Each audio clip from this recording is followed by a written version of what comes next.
চতুর্থ অধ্যায় থেকে এইচটিএমএল কোডিং এর পাশাপাশি মাঝে মাঝে সৃজনশীলের গ আর ঘ থেকে কিছু ব্যাখ্যামূলক প্রশ্ন এসে থাকে। তো তখন দেখা যায় তোমরা ওই এইচটিএমএল কোডিংটা পারো কিন্তু ব্যাখ্যামূলক প্রশ্নগুলোর উত্তর করতে পারো না। তো আজকের এই ক্লাসে আমি তোমাদের যে চতুর্থ অধ্যায়টা আছে এই অধ্যায় থেকে যে ব্যাখ্যামূলক প্রশ্নগুলো তোমাদের সৃজনশীলের গ আর ঘ নাম্বার আসতে পারে ওইগুলো আজকে তোমাকে ভালো মতো বুঝিয়ে দিব। তো চলো শুরু করা যাক। তো আমরা এখানে তোমাদের জন্য এখানে গুরুত্বপূর্ণ 3টা টাইপের ব্যাখ্যামূলক প্রশ্ন রেখেছি। এই 3টা টাইপ থেকে যে কোনো একটা টাইপের ব্যাখ্যামূলক প্রশ্ন তোমাদের পরীক্ষায় আসতে পারে।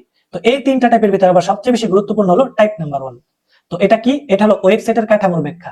তো তোমরা সবাই জানো বা না জানলে জেনে নাও, ওয়েবসাইট আছে 4 ধরনের। একটা হলো ট্রি বা হায়ারার্কিক্যাল কাঠামো, একটা হলো ওয়েব লিংক বা নেটওয়ার্ক কাঠামো, আরেকটা হলো সিকোয়েন্স বা লিনিয়ার কাঠামো, আর একটা হাইব্রিড বা কম্বিনেশন কাঠামো। এই 4টা কাঠামো থেকে যে কোনো একটা কাঠামোর ব্যাখ্যা তোমাদের পরীক্ষায় আসতে পারে। কিভাবে আসবে সেটা আমি দেখিয়ে দিচ্ছি সামনে। টাইপ 2 ওয়েবসাইটের ব্যাখ্যা। এটা হলো ওয়েবসাইটের কাঠামোর ব্যাখ্যা আর এটা হলো ওয়েবসাইটের ব্যাখ্যা। তো তোমাদের বইয়ে ওয়েবসাইট 2 প্রকার লেখা আছে, একটা হলো স্ট্যাটিক ওয়েবসাইট, আরেকটা হলো ডাইনামিক ওয়েবসাইট। তো স্ট্যাটিক নয়তো ডাইনামিক এই দুইটা থেকে যে কোনো একটা আসতে পারে অথবা দুইটাই আসতে পারে। Type 3 website publishing. এই ওয়েবসাইট পাবলিশিং এর ব্যাখ্যাটাও আমাদের সৃজনশীলের গ অথবা ঘ নম্বরে আসতে পারে। তো এই 3টা টাইপের উত্তর কিভাবে করতে হয় এখন আমি তোমাকে সেটি দেখাবো। তো প্রথমে আমরা দেখব ওয়েবসাইটের কাঠামো, এটা মানে কি, এরপর আমরা দেখব এটা আসলে পরীক্ষায় কিভাবে আসে। তো ওয়েবসাইটের কাঠামো হলো ওয়েবসাইটের পেজগুলো সাজানো বা যে প্রক্রিয়ায় বিন্যস্ত থাকে তাকে ওয়েবসাইটের কাঠামো বলে। মানে ওয়েবসাইটের ভিতরে যে পেজগুলো থাকে, যেমন তোমরা ফেসবুকে ঢুকলি, ফেসবুকে ঢোকার পরে দেখো একটা পেজ আসে, আবার তুমি ফেসবুকে ঢোকার পর তোমার ইনবক্সে ঢুকলে একটার পর একটা পেজ এবারে সাজানো থাকে না, এই সাজানোর প্রক্রিয়াটাকে বলা হয় ওয়েবসাইটের কাঠামো। তো ওয়েবসাইটের কাঠামো হয় 4 ধরনের, মানে ওয়েবসাইটের পেজগুলো 4 ভাবে সাজানো যায়। একটা হলো ট্রি বা হায়ারার্কিক্যাল কাঠামো, আরেকটা হলো ওয়েব লিংকড বা নেটওয়ার্ক কাঠামো, আরেকটা হলো সিকোয়েন্স বা লিনিয়ার কাঠামো, আরেকটা হলো হাইব্রিড বা কম্বিনেশন কাঠামো। এই 4টা প্রকারভেদ থেকে যে কোনো একটা প্রকারের প্রশ্ন তোমাদের সৃজনশীলের গ আর ঘ নম্বরে আসতে পারে।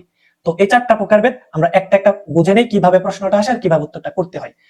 তো প্রথমে আমরা দেখবো ট্রি বা হায়ারার্কিক্যাল কাঠামোর ব্যাখ্যাটা। এটা পরীক্ষার প্রশ্নটা কিভাবে আসে আর এটার ব্যাখ্যাটা তুমি কি লিখবে। তোমরা দেখবে উদ্দীপকের ভিতরে এই ধরনের কিছু চিত্র দেওয়া আছে, যেগুলো একটা পেজের সাথে আরো অন্যান্য পেজগুলো গাছের শাখা পোশাকার মতো সাজানো আছে অথবা তারার মতো সাজানো আছে। তো গাছের শাখা পোশাকের মতো সাজানো যেটা থাকে এটা হলো ট্রি বা হায়ারার্কিক্যাল কাঠামো, আর তারার মতো যেটা থাকে এটাও ট্রি হায়ারার্কিক্যাল কাঠামো। তবে গাছের শাখা পোশাকের মতো যেটা সাজানো আছে ওইটা হলো জটিল কাঠামো, আর এটা হলো সরল কাঠামো।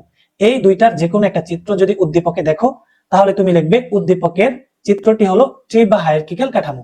এরপরে তুমি লিখবে ট্রি বা হায়ারার্কিক্যাল কাঠামোর ব্যাখ্যাটা। তো ট্রি বা হায়ারার্কিক্যাল কাঠামোর ব্যাখ্যাগুলো তুমি কি লিখবে?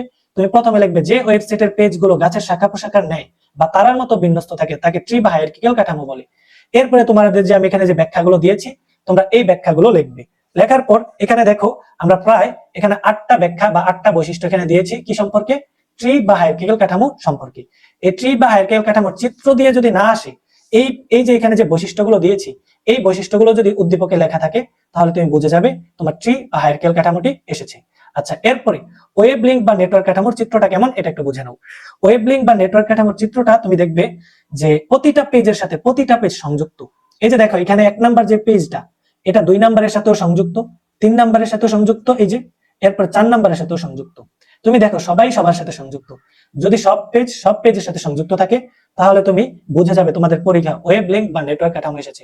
তোমার পরীক্ষা কিন্তু বলে দিবে না এটার নাম ওয়েব লিংক বা নেটওয়ার্ক কাঠামো, তুমি চিত্রটা দেখে তোমার বুঝতে হবে এটা এসেছে ওয়েব লিংক বা নেটওয়ার্ক কাঠামো। ওয়েব লিংক বা নেটওয়ার্ক কাঠামোর ব্যাখ্যা যদি পরীক্ষা আসে তোমরা এখানে যে আমরা বৈশিষ্ট্যগুলো লিখেছি তোমরা এই বৈশিষ্ট্যগুলো লেখার চেষ্টা করবে। আমি এখানে ছবিগুলো আমি এখানে এগুলো ধরে রেখেছি, তোমরা এগুলো স্ক্রিনশট দিয়ে একটু নিজের কাছে রেখে দিবে নিজে যাতে পড়তে পারো।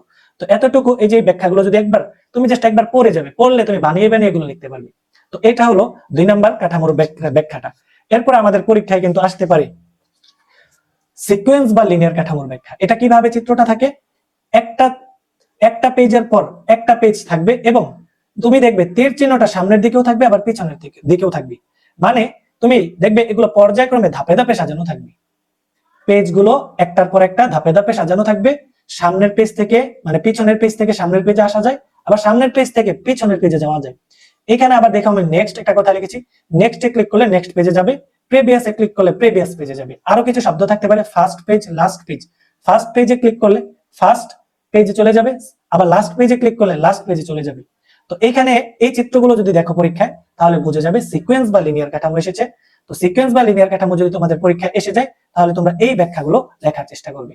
এরপরে তুমি দেখো আমরা 4 নাম্বার যে কাঠামোটা এটা কি লিখেছি? হাইব্রিড বা কম্বিনেশন কাঠামো।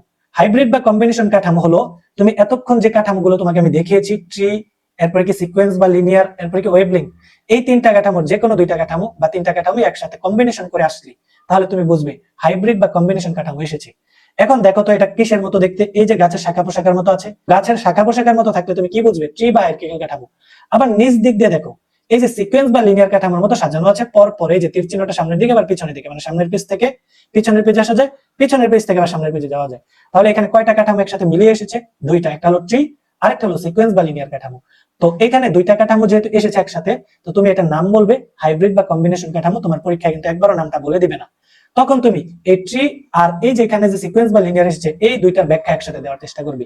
তো এখানে আমরা ব্যাখ্যাটা দেইনি, তোমরা এখানে যেই দুইটার ব্যাখ্যা এসেছে ওই দুইটার ব্যাখ্যা একসাথে দেওয়ার চেষ্টা করবে।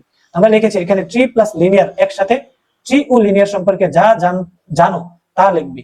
পিছনের ব্যাখ্যাগুলো আছে, দেখো আমরা পিছনের ব্যাখ্যাগুলো দিয়েছি, ওই ব্যাখ্যাগুলো একসাথে তুমি কম্বিনেশন করে লেখার চেষ্টা করবে।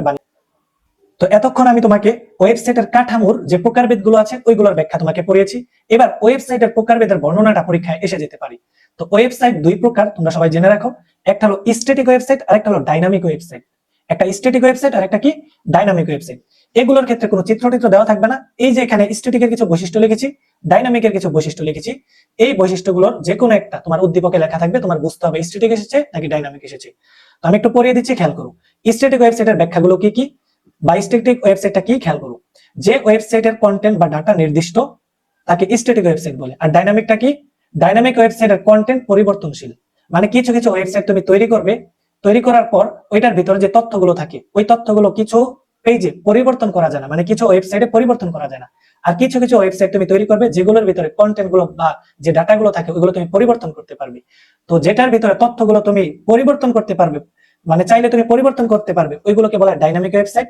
আর যেগুলো চাইলে আর পরিবর্তন করতে পারবে না, যদি করতে চাও অবশ্যই ডাইনামিকে এটা রূপান্তর করতে হবে, তো ওইগুলোকে বলা হয় স্ট্যাটিক ওয়েবসাইট। তাহলে তোমরা আমাকে বলো তো স্ট্যাটিক ওয়েবসাইট ভালো নাকি ডাইনামিক ওয়েবসাইট ভালো? ডাইনামিক ওয়েবসাইট ভালো, কারণ প্রয়োজনে তথ্য পরিবর্তন করা যায়। তো যদি কখনো গ বা ঘ নাম্বারে আসে যে উদ্দীপকের দুইটি ওয়েবসাইটের মধ্যে কোনটি উত্তম, তাহলে অবশ্যই ডাইনামিক ওয়েবসাইটটা উত্তম।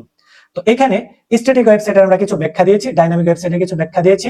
তো এগুলো তোমরা একটু ভালো মতো পড়ে নিবে। তো তোমরা একটু ভালো মতো মনে রেখো, স্ট্যাটিক ওয়েবসাইটের ভিতরের যে ডাটাগুলো এগুলো পরিবর্তন করা যায় না, আর ডাইনামিক ওয়েবসাইটের ডাটাগুলো পরিবর্তন করা যায়। তো স্ট্যাটিক আসলে পরীক্ষায় এই যে স্ট্যাটিকের এই ব্যাখ্যাগুলো দিবে, আর ডাইনামিক আসলে ডাইনামিকের ব্যাখ্যা দিবে। তো এতক্ষণ তোমরা টাইপ 1 আর টাইপ 2 এর যে ব্যাখ্যাগুলো এগুলো আমি তোমাদেরকে দেখিয়েছি। তো টাইপ 3 এর যে ব্যাখ্যাটা এটা হলো ওয়েবসাইট পাবলিশিং। তো তোমরা দেখো আমি স্ক্রিনে ওয়েবসাইট পাবলিশিং এর একটা উত্তর এখানে দিয়েছি। ওয়েবসাইট পাবলিশিং মানে হলো তুমি যে একটা ওয়েবসাইট তৈরি করবে, এটা মানুষ কিভাবে দেখবে, কি কি করলে এটা ইন্টারনেটে শো করবে, এই জিনিসগুলোর একটা ব্যাখ্যা।